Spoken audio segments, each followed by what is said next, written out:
আসসালামু আলাইকুম। সবাই কেমন আছেন? আশা করি সবাই ভালো আছেন। আলহামদুলিল্লাহ আমিও আপনাদের দোয়ায় ভালো আছি। তো আজকে আপনাদের মাঝে নতুন একটা জিনিস শেয়ার করব। সেটা হচ্ছে এখনই দেখাবো আপনাদেরকে আমাদের গাছের সেই পাকা কলা, একেবারে গাছের পাকা কলা। এটা হচ্ছে চিনি চাপা কলা। এটা খেতে খুবই মজার। তো আমি দেখতেছিলাম যে গাছে একটা কলা পাকছে। পরে আব্বুকে বলছি যে একটা গাছে বসিয়ে পাকুক, আর মানে গাছ থেকে কেটে না নামায়। এটা বলার পর আব্বু পলি দিয়ে সুন্দর করে আটকিয়ে দিয়েছিল, যার কারণ হলো পাখিতে না খেয়ে ফেলে তাই। তো 3-4 দিন পর খুলে দেখি কয়েক মোনা কলাই পেকে গেছে। তো আব্বু ওখানে উঠে সুন্দর করে আমাদের তুলে তুলে দিচ্ছিল। আমরা নিচে সবাই নিয়ে নিয়ে খাচ্ছিলাম মজা করে। আসলে কলাগুলো একেবারে গাছ পাকা অনেক মজার। যে কয়টা ফানা পাকছে সুন্দর একেবারে নরম হয়ে গেছে।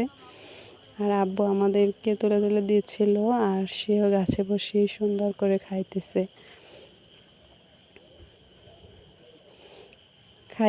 আর বলতেছে যে হ্যাঁ অনেক মিষ্টি হয়েছে।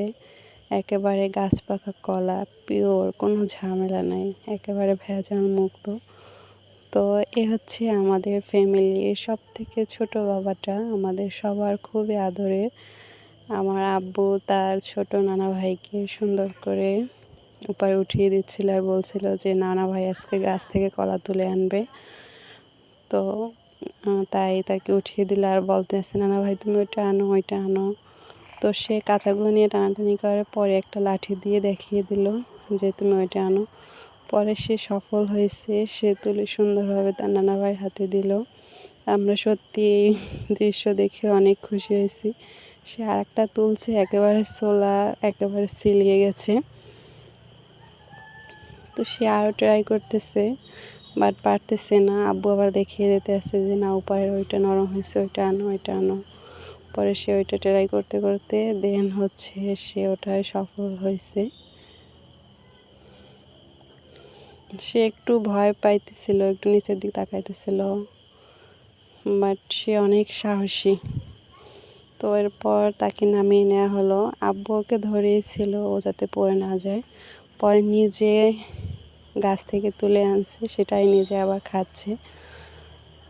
খুব মজা করে খাইতেছিলাম আমরা সবাই। আসলে এরকম এক্সপিরিয়েন্স সত্যি খুবই মজার, এই দিনগুলো আসলে ভোলার না। তো সে খুব মজা করে খাইতেছিল। তো ভিডিওটি ভালো লেগে থাকলে অবশ্যই লাইক, কমেন্ট, শেয়ার করে পাশে থাকবেন। এরকম নতুন নতুন ভিডিও দেখতে চাইলে অবশ্যই কমেন্ট করে জানাবেন। আর আমার বাবাকে দেখে অবশ্যই মাশাআল্লাহ বলতে কেউ ভুলবেন না। এটা আমাদের সবার খুবই ছোট আদরের বাবা। তো সবাই ভালো থাকবেন। আল্লাহ হাফেজ, টাটা, টেক কেয়ার।